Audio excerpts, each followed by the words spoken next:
કયો વિકાસ? માત્ર રોડ રસ્તા બનાવવાનો હોય કે નદી પર તમારે રિવરફ્રન્ટ બનાવવાનો, એને વિકાસ કહેવાતો નથી.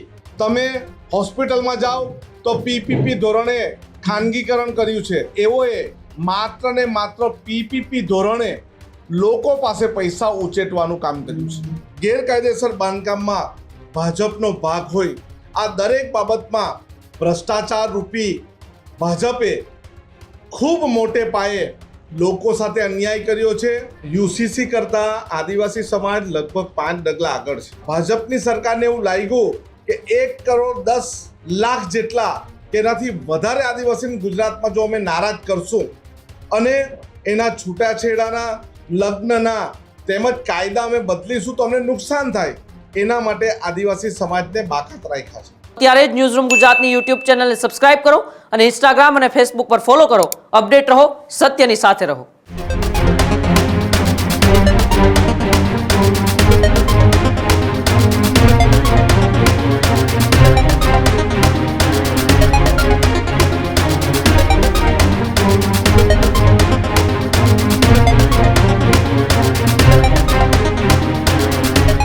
સુરતમાં સ્થાનિક સ્વરાજ્યની ચૂંટણી પહેલા કોંગ્રેસ એક્ટિવ મૂડમાં દેખાઈ રહી છે. અનંત પટેલ કે જેમણે ગંભીર આરોપો સાથે એક પોથી તૈયાર કરી છે. જ્યાં કોંગ્રેસ દ્વારા ભાજપ સામે ચાર્જ શીટ પોથી જે છે તે તૈયાર કરવામાં આવી છે. 16 જેટલા ભ્રષ્ટાચારના આક્ષેપોનો આ પોથીની અંદર સમાવેશ કરવામાં આવ્યો છે. અનંત પટેલનો ભારતીય જનતા પાર્ટી પર આક્રમક પ્રહાર જે છે તે જોવા મળ્યો છે. વિકાસના નામે ભ્રષ્ટાચારના ગંભીર આરોપો જોવા મળ્યા છે. જ્યારે રોડ રસ્તાના કામમાં ગેરરીતિ થયાના આક્ષેપો છે. લોકોને ગેરમાર્ગે દોર્યાનો અનંત પટેલનો દાવો પણ છે. જ્યારે આગામી દિવસોમાં કોંગ્રેસ ચૂંટણી ઢંઢેરો જે છે તે જાહેર કરશે. ચૂંટણી પહેલા રાજકીય માહોલ ગરમાતો જોવા મળી રહ્યો છે. 56,000 બોગસ આદિવાસી પ્રમાણપત્રનો મુદ્દો ફરી એકવાર ઉછળતો જોવા મળી રહ્યો છે. જ્યારે પ્રમાણપત્ર કૌભાંડ અંગે તપાસની માંગ અનંત પટેલ અને કોંગ્રેસ નેતાઓએ કરી છે. રબારી, ચારણ, ભરવાડ સમાજ મુદ્દે નિવેદન જે છે તે હાલ તો ચર્ચામાં છે. સામાજિક સમીકરણો પર રાજકારણ તેજ થતું જોવા મળી રહ્યું છે અને ચાર્જ શીટ ભાજપા કરીને એક લેટર તૈયાર કરવામાં આવ્યો છે, પોથી તૈયાર કરવામાં આવી છે, જેની અંદર 16 જેટલા ભ્રષ્ટાચારના આક્ષેપોનો સમાવેશ કરવામાં આવ્યો છે. પ્રેસ કોન્ફરન્સ કરી અને અનંત પટેલે ભારતીય જનતા પાર્ટી પર ગંભીર આકરા પ્રહારો જે છે તે કર્યા હતા. ત્યારે સુરતમાં કોંગ્રેસ સમિતિની આ સૌથી મોટી બેઠક મળી હતી, જેમાં આગામી ચૂંટણીને લઈને રણનીતિ પણ તૈયાર કરવામાં આવી છે અને પોતાના ગઢને કેવી રીતે મજબૂત બનાવવા અને કેવી રીતે અન્ય જગ્યાઓમાં કોંગ્રેસનું ખાતું કેવી રીતે ખોલવું તે મુદ્દે કોંગ્રેસ નેતાઓએ ચર્ચા કર્યા બાદ પ્રેસ કોન્ફરન્સ પણ કરી હતી. જે બાદ અનંત પટેલના ભારતીય જનતા પાર્ટી પર સૌથી મોટા અને ગંભીર આરોપો જોવા મળ્યા. સુરતની સુરત બગાડનાર આ ભાજપના પાપ માટેની આજે પ્રેસ વાર્તા રાખી છે. એમાં ઉપસ્થિત સુરત શહેરના પ્રમુખ, મારા મિત્ર એવા વિપુલભાઈ અને પૂર્વ વિરોધ પક્ષના નેતા એવા પ્રફુલભાઈ.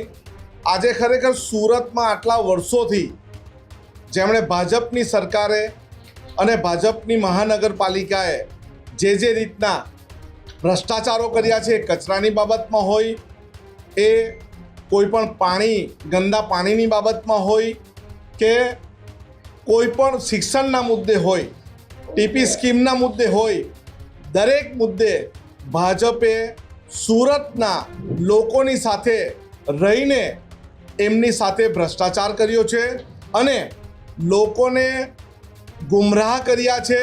એ કચરાના મુદ્દે હોય, પાણીના મુદ્દે હોય કે શિક્ષણના મુદ્દે, કોઈ પણ મુદ્દે હોય. અને આજે અમે એ ચાર્જશીટ, ભાજપના પાપની ચાર્જશીટ આજે અમે તૈયાર કરી છે અને અમે આવનારી ચૂંટણી આ ભાજપની ચાર્જશીટ મુદ્દે કરીશું અને અહીંના લોકોનો ભરોસો અમે આ મુદ્દે જીતવાના છે. આવનારા સમયમાં મહાનગરપાલિકાની જે ચૂંટણી આવે એમાં અમે ફૂલ જુસ્સા અને જોશથી લોકો અને પ્રજા સમક્ષ જઈશું. કયો વિકાસ? માત્ર રોડ રસ્તા બનાવવાનો હોય કે નદી પર તમારે રિવરફ્રન્ટ બનાવવાનો, એને વિકાસ કહેવાતો નથી. હાલની પરિસ્થિતિ જોતા તમે બાગ બગીચામાં જાઓ તો પીપીપી ધોરણે ખાનગીકરણ કર્યું છે. તમે હોસ્પિટલમાં જાઓ તો પીપીપી ધોરણે ખાનગીકરણ કર્યું છે. તમે કોઈ પણ જગ્યાએ જાઓ જે જાહેર સ્થળ હોય, પ્રજાના માટે ખુલ્લા હોય, મફત હોય અને જેનું સરસંભાળ રાખવાનું કામ મહાનગરપાલિકાનું હોય, પરંતુ એઓએ માત્ર ને માત્ર પીપીપી ધોરણે લોકો પાસે પૈસા ઉચેટવાનું કામ કર્યું છે. ચૂંટણીઓ આવી રહી છે ત્યારે છેલ્લા કેટલાક વર્ષોથી મહાનગરપાલિકામાં જુદા જુદા મુદ્દે ભ્રષ્ટાચાર થઈ રહ્યો છે. આપને પણ એના વિશે માહિતી છે. એ બાળકોના મધ્યાહન ભોજનની વાત હોય, ખજોદ જે કચરાની વાત હોય, સ્માર્ટ સિટીના નામે ખરોડી કચરાપેટીની ભ્રષ્ટાચારની વાત હોય, કતારગામમાં રેસિડેન્સી વિસ્તારમાં રિઝર્વેશન નાખી બિલ્ડરો સાથે મળીને જે ભ્રષ્ટાચારની વાત હોય, રોડ અને રસ્તામાં કોન્ટ્રાક્ટરોની સાથે મળીને જે બેફામ ભ્રષ્ટાચાર કર્યો એની વાત હોય, તાપીના શુદ્ધિકરણ માટે જે ભારતીય જનતા પાર્ટી એમ કહે છે કે નદી અમારી માતા છે અને એના શુદ્ધિકરણની બાબતમાં જે પણ ભ્રષ્ટાચાર થયો હોય એની બાબત હોય, દર વર્ષે ચોમાસાના સમયમાં વરસાદ પડે ત્યારે ખાડીપુર આવે છે, એમાં બિલ્ડરોને છાવરીને ખાડીને પૂરીને બિલ્ડરો સાથેની મેળાપડીની વાત હોય, સ્મીમેર હોસ્પિટલમાં દર્દીઓની દવાઓમાં જે પણ દલાલી કરી હોય એની બાબત હોય, કૌભાંડ કરીને બ્રિજ બનાવ્યા હોય એની બાબત હોય અને ટ્રાફિક મેનેજમેન્ટમાં સંપૂર્ણપણે આ ભારતીય જનતા પાર્ટી નિષ્ફળ થઈ હોય એની બાબત હોય, પ્રી મોન્સૂન કાર્યવાહી કામગીરી માટે મોટો દેખાવો કરે છે પરંતુ પ્રી મોન્સૂન કામગીરી કરવામાં આવતી નથી એની બાબત હોય, શિક્ષણ સમિતિ જ પોતે શિક્ષણમાં ભ્રષ્ટાચાર કરે અને શિક્ષણનો વિરોધ કરે એની બાબત હોય, જન્મ મરણના દાખલામાં કમાઈ લેવાની બાબત હોય, દરેક ગેરકાયદેસર બાંધકામમાં ભાજપનો ભાગ હોય, આ દરેક બાબતમાં ભ્રષ્ટાચાર રૂપી ભાજપે ખૂબ મોટે પાયે લોકો સાથે અન્યાય કર્યો છે અને શહેરની જનતા સાથે અન્યાય કર્યો છે. એ બાબતમાં અમે આવનારા સમયમાં મહાનગરપાલિકાના ચૂંટણીમાં ઇલેક્શનમાં અમે એમને તમામ લોકોને જનતા સાથે રહીને જવાબ આપીશું.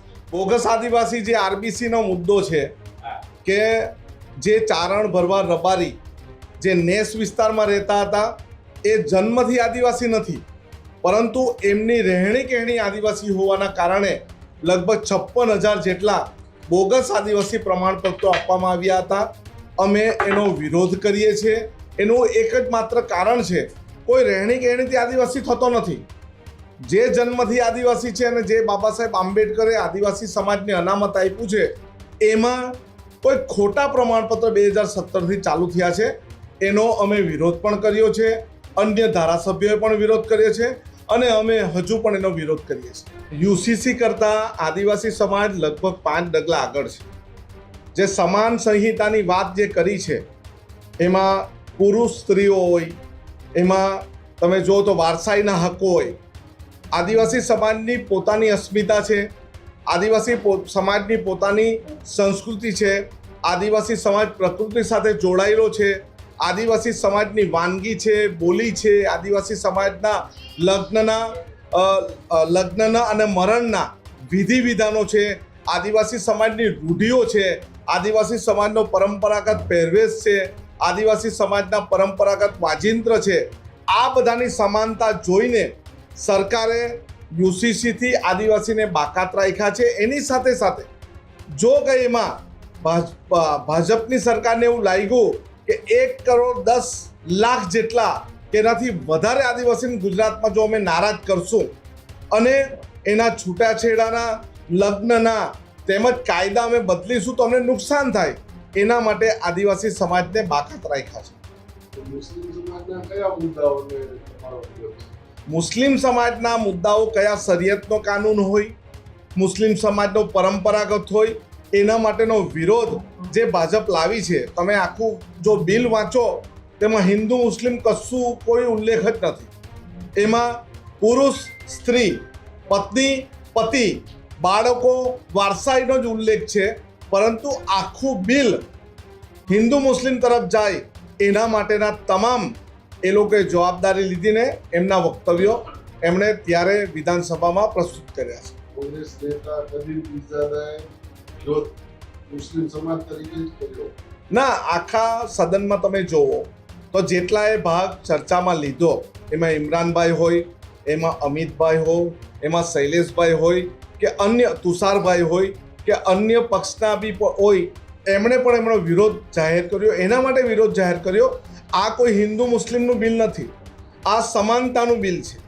પરંતુ જ્યારે આદિવાસી સમાજની વાત કરી, આદિવાસી મહિલાના ફાયદા ગેરફાયદાની વાત કરી, ત્યારે આદિવાસી સમાજને બાકાત રાખ્યો, પરંતુ અન્ય સમાજને બાકાત રાખ્યા નથી અને એના માટે એમણે વિરોધ જાહેર કર્યો. હજુ સુધી તમે અમારી ચેનલને સબસ્ક્રાઇબ નથી કરી તો અત્યારે જ ન્યૂઝરૂમ ગુજરાતને સબસ્ક્રાઇબ કરો, ફેસબુક અને ઇન્સ્ટાગ્રામ પર ફોલો કરો.